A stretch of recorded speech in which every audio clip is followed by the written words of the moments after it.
Qu'est-ce qui a poussé ma fille à quitter son mari parfait lors de la réception de leur mariage? Ma fille Becca avait 24 ans et épousait l'amour de sa vie. Elle avait rencontré Daniel à l'université et ils étaient ensemble depuis 3 ans. Il était gentil et patient, et il la regardait comme si elle était la seule personne dans la pièce. Sa famille était riche, mais il n'en faisait jamais étalage.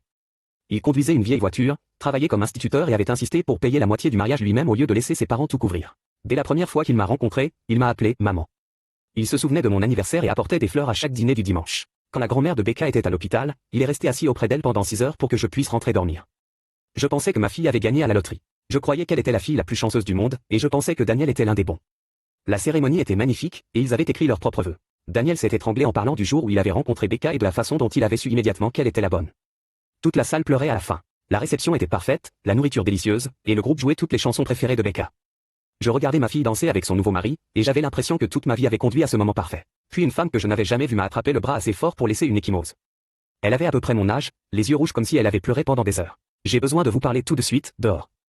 Je voulais me dégager mais elle tenait bon, et quelque chose dans son visage m'a poussé à la suivre jusqu'au parking. Qui êtes-vous? De quoi s'agit-il? J'ai besoin que votre gendre vienne ici, tout de suite, avec votre fille et ses parents.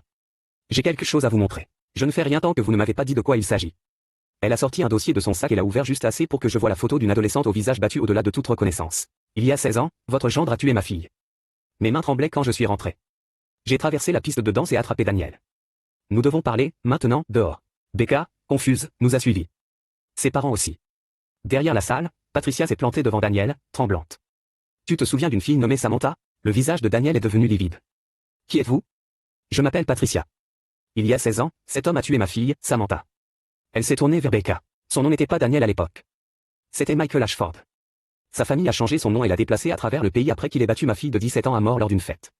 Ils ont payé pour sceller les dossiers, pour faire taire les témoins, et pour maquiller sa mort en accident. J'ai passé 16 ans à le chercher. Je l'ai enfin retrouvé il y a 6 mois quand tu as posté tes photos de fiançailles sur Instagram et que j'ai reconnu son visage. Becca a ouvert le dossier, les mains tremblantes. À l'intérieur, rapport de police, note du médecin légiste, photo de Samantha gisant brisée dans la terre. Patricia criait, tu l'as battue à mort parce qu'elle refusait de coucher avec toi. Tu l'as laissée mourir seule dans le jardin. Daniel a balbutié, j'avais 15 ans, c'était un accident. Mais Patricia sanglotait, le médecin légiste a conclu à des coups multiples. Tu as tué ma fille et tes parents ont acheté ta liberté. Becca a laissé tomber le dossier, les photos éparpillées au sol. Elle fixait Daniel comme si elle ne l'avait jamais vu. Tu as changé de nom. Tu as déménagé. Tu es devenu instituteur, travaillant avec des enfants, et tout ce temps tu savais. Elle a retiré son alliance et l'a jetée contre sa poitrine. Ne m'adresse plus jamais la parole. Elle s'est effondrée dans mes bras.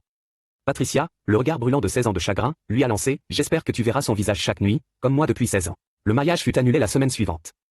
L'avocat de Patricia a rouvert l'affaire, et les témoins parlent enfin. Après 16 ans, Samantha obtient justice.